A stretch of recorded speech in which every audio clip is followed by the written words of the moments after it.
Medical student రాధను మావోయిస్టులు చంపేశారు. 6 ఏళ్ల క్రితం మావోయిస్టు పార్టీలో చేరారు రాధ అలియాస్ నీల్సో. పోలీసులకు కోవర్ట్గా మారిందన్న సమాచారంతో మరణశిక్ష విధించింది మావోయిస్టు పార్టీ.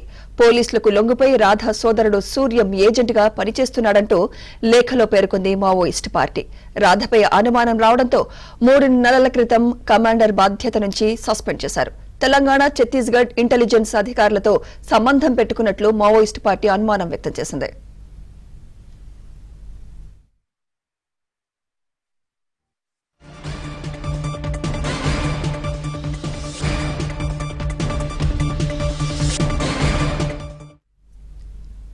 రాధ ద్వారా పార్టీ కీలక సమాచారాన్ని ఇంటెలిజెన్స్ విభాగం పోలీసులకు వెల్లడించింది అంటూ లేఖలో పేర్కొంది మావోయిస్టు పార్టీ.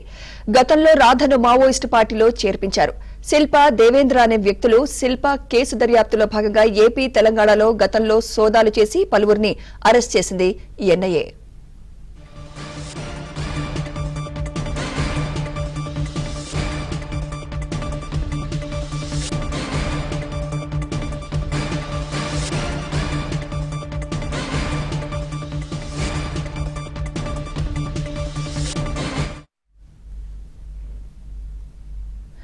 ఇదే అంశంపై మరింత సమాచారం మా క్రైమ్ కరెస్పాండెంట్ ప్రవీణ్ అందిస్తారు. ప్రవీణ్, గత 6 ఏళ్ల క్రితం మెడికల్ స్టూడెంట్ రాధ ఆమె మావోయిస్ట్ పార్టీలోకి వెళ్లడం జరిగింది. మావోయిస్ట్ పార్టీలోకి వెళ్లేందుకు తెలంగాణకు సంబంధించినటువంటి వాళ్ళు, ఏపీకి సంబంధించినటువంటి చాలా మంది అమ్మాయికు సపోర్ట్ చేశారంటూ కూడా గతంలో ఎన్ఐఏ చాలా మంది పైన అభియోగాలు మోపి అరెస్ట్ చేసినటువంటి సందర్భం ఉంది. ఇందులో ముఖ్యంగా తెలంగాణకు సంబంధించినటువంటి శిల్ప, తర్వాత దేవేందర్, వీరిద్దరిని కూడా అరెస్ట్ చేసి జైలుకు పంపించారు. అయితే శిల్ప ఎక్కడుందనేటువంటి ఆచూకీ లభించకపోవడంతో ఎట్టకేలకు మావోయిస్ట్ పార్టీలో తను కొనసాగుతుందని, మావోయిస్ట్ గా మారిందనేటువంటి అంశాన్ని ఎన్ఐఏ ధృవీకరించుకుంది.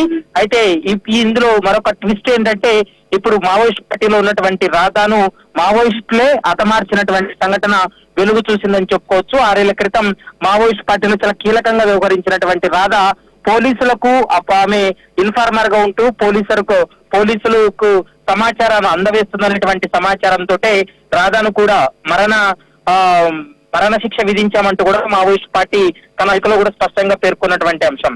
రాధాపై అనుమానం రావడంతో 3 నెలల క్రితమే కమాండర్ బాధ్యతల నుండి కూడా మావోయిస్ట్ పార్టీ సస్పెండ్ చేసింది. తెలంగాణ, ఛత్తీస్గఢ్ ఇంటెలిజెన్స్ అధికారులతోటి ఈమె సమాచారం అందించడం, ఇటీవల కాలంలో ఒరిస్సాలో జరిగినటువంటి భారీ ఎన్కౌంటర్ సంబంధించినటువంటి అంశంపై కూడా రాధా కొంత సమాచారాన్ని ఇచ్చిందనేటువంటి అంశాన్ని ప్రస్తుతం మావోయిస్ట్ పార్టీ కూడా కొంత సస్పెక్ట్ చేసింది. రాధా కదలికలపైన నిఘా పెట్టిన తర్వాత రాధా నుండినే మావోయిస్ట్ పార్టీకి సంబంధించినటువంటి కీలకమైనటువంటి సమాచారాన్ని అంతా కూడా తెలంగాణ ఇంటెలిజెన్స్ పోలీసులకు వెళుతుందని భావించినటువంటి మావోయిస్ట్ పార్టీ ఆమెను మరణశిక్ష విధించారు. అయితే ప్రస్తుతం ఆమెను చంపిన తర్వాత, అంటే హతమార్చిన తర్వాత డెడ్ బాడీని ఒక రోడ్డుపై పడేసి వెళ్ళినటువంటి సంఘటన చూస్తున్నాం. ప్రస్తుతం మావోయిస్ట్ పార్టీ కూడా అధికారికంగా వెల్లడించినటువంటి పరిస్థితి కనపడుతుంది. ఈ రోజు సాయంత్రం కానీ రేపు ఉదయం కల్లా మృతదేహాన్ని వారి కుటుంబ సభ్యులకు అప్పగిస్తామనేది ప్రస్తుతం పోలీసులు కూడా స్పష్టంగా చెప్తున్నారు. Right, thank you.